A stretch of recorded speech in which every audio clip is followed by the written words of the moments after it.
Hey, do you like this accent piece for your home? Check out how I made it.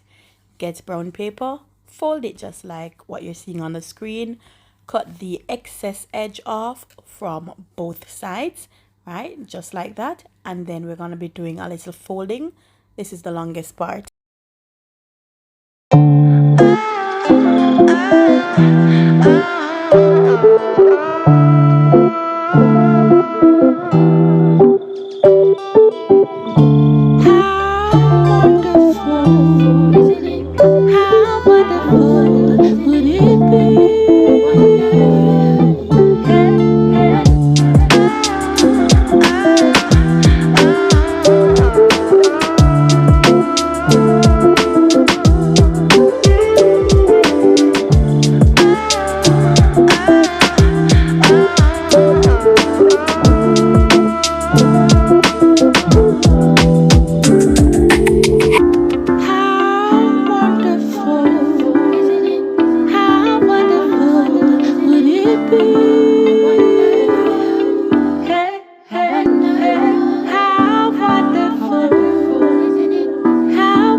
Guys, this is actually the end product. Do you like it? Tell me in the comment section, please.